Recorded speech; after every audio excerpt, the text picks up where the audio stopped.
한 남성이 옆에 있던 남성의 발을 걸어 넘어뜨리자 옆에 있던 여성이 달려와 남성의 머리를 걷어찹니다.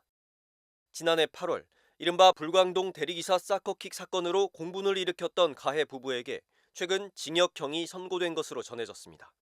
서울 서부지법은 대리기사 강모 씨를 폭행한 혐의로 가해자인 김모 씨에게 징역 4개월을 선고하고 부인인 양모 씨에게는 징역 4개월에 집행유예 1년을 선고했습니다.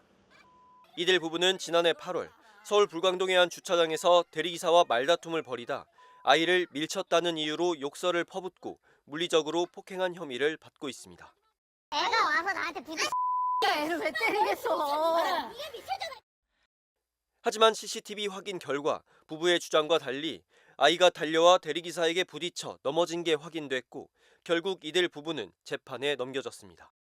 재판부는 폭력 정도의 죄책이 무거운 데다 피해자에게 책임을 전가하는 태도를 보이고 있다며 판결 이유를 설명했습니다.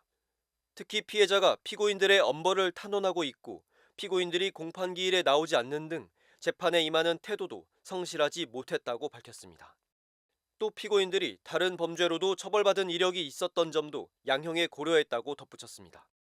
하지만 이들 부부는 판결을 받아들일 수 없다며 곧바로 항소했습니다. 검찰 측 역시 더 무거운 형량이 선고돼야 한다며 항소한 가운데 피해자 강 씨는 피해를 입은 것에 대한 민사소송도 이어갈 계획이라고 밝혔습니다. 7년차 대리기사인 A씨는 지난 13일 밤 10시쯤 서울 불광동에서 역삼동으로 가는 손님에게 호출을 받았습니다. 그런데 도착한 지 10분이 지나도록 호출한 손님이 오지 않아 전화를 걸었더니 1분만 기다려달라는 말을 들었다고 합니다. 피크타임에 20분을 기다린다? 그럼 그날 하루 매출에서 5만 원 정도는 더 못 번다고 생각을 하시면 되는 거예요. 그때부터는 조금 불안해지는 거예요. 이분들이 얼마를 더 대기를 시킬지 모르고. 10분이 더 흘렀는데 손님은 이제 전화도 받지 않는 상황. 그런데 여성 2명이 아이 둘과 함께 걸어오더니 A씨가 있던 건너편에 주차돼 있던 차에서 누군가를 불러냈다고 합니다. 아이고, 자고 있었어? 어떡해. 집에 빨리 가자. 이런 식으로 얘기를 하더니 거기서 남자가 이제 잠을 깨면서 일어나요. 그러더니 이제 자기 차 앞에 기다리고 있는 저를 본 거죠.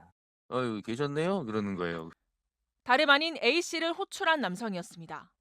대리기사를 부른 뒤 현장에 도착한 A씨가 기다리는 걸 알면서도 자신의 차는 내버려 둔 채 일행의 차량 조수석에서 자고 있었던 겁니다.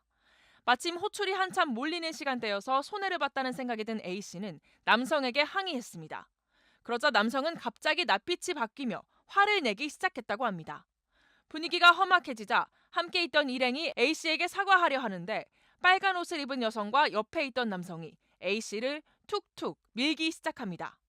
부부인 두 사람은 A씨에게 얼굴을 맞대고 위협하는가 하면 삿대질을 하고 주먹을 들어 때리는 신용을 하기도 합니다. 이 사람들이 진짜 제정신은 아니구나. 이거 진짜 잘못하면 크게 싸움이 나겠다. 생각이 들어서 저는 그때부터 좀 이제 뒷걸음질 하면서 피하는데, 그때 이제 상황이 애가 막 이렇게 주변을 빙글빙글 뛰어다니면서 돌아다니고 있었거든요. 그런데 그때 주차장을 뛰어다니던 부부의 아이가 A씨 몸에 부딪혀 넘어졌고 이후 부부는 자신의 애를 밀어 넘어뜨렸다며 무자비한 폭행을 시작했습니다. 부부 중 남편이 먼저 A씨 발을 걸어 넘어뜨리자 아내가 다가와 뒤통수를 가격합니다. 무려 4차례나 발길질을 하던 여성은 A씨가 일어나려 하자 이번엔 머리채를 붙잡고 늘어집니다. 부부의 아이가 주차장에 남겨진 채 모든 상황을 지켜보는데도 이 같은 일을 벌인 겁니다. 그때부터 저는 진짜 이렇게 무차별적으로 폭행을 당해본 건 처음이기 때문에 그때부터 뭐 정신도 없고 이 상황을 좀 어떻게 해야 되나, 최대한 빨리 신고를 해서 이 사람들 폭행을 멈추게 해야겠다는 생각이 들었죠. 그래서 가까스로 경찰에 신고한 A씨는 휴대폰을 들고 영상을 찍기 시작했습니다. 폭행을 가하던 부부는 잠시 멈칫하는가 싶었지만 다시 폭언과 욕설을 퍼부으며 폭행을 이어갑니다.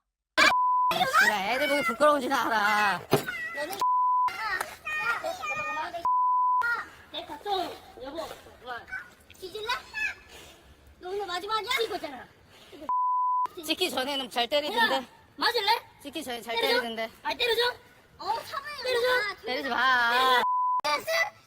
손을 왜 내리는데? 안 찍어 때린 거 같잖아. 야, 넌 안 찍었지? 나 애가 와서 나한테 부딪혀. 애를 왜 때리겠어. 이게 미쳐잖아. A씨가 촬영을 시도하자 여성은 휴대폰을 낚아채려 시도했고 얻어맞다 도망치던 A씨가 넘어지자 머리를 걷어차기도 했습니다. 경찰이 도착하면서 상황은 마무리됐지만 현재 A씨는 피해자가 아닌 가해자로 입건된 상태라고 말합니다. 부부가 경찰에게 A씨가 아이를 밀어 넘어뜨렸다며 정당방위와 쌍방폭행을 주장했기 때문입니다. 이튿날 A씨에게 전화를 건 부부는 당신이 아이를 먼저 밀어서 폭행했다는 말을 반복했습니다. 사장님께서 A를 먼저 밀쳤어요. 그 어떤 전에 선생님 피하든 어떻게 하든 애가 사장님 혹시 자녀분 계세요? 애가 다치는 바람에 그렇게 애가 화났어요. A씨가 CCTV 얘기를 꺼내며 경찰서에서 보자고 하자 걱정이 돼 전화했다며 전화를 끊습니다.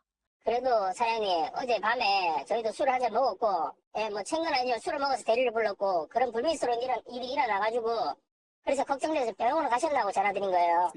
가까스로 CCTV 영상을 확보한 A씨는 현재 경찰 조사를 받고 사건 처리를 기다리고 있습니다. 나갈 때마다 이제 호흡이 갑자기 가빠지고 막 가슴이 쿵쾅거리고 특히나 뭐 역삼동 방향 콜 딱 뜨면은 혹시나 싶어서 이게 주저하게 되다가 놓치고 막 그런 경우도 많고 그래도 나가셔야 되는 지금 어쩔 수 상황이신 없죠. 거죠? 예, 어쩔 수 없죠. 음. 돈은 벌어야 되니까 먹고 살아야 되니까.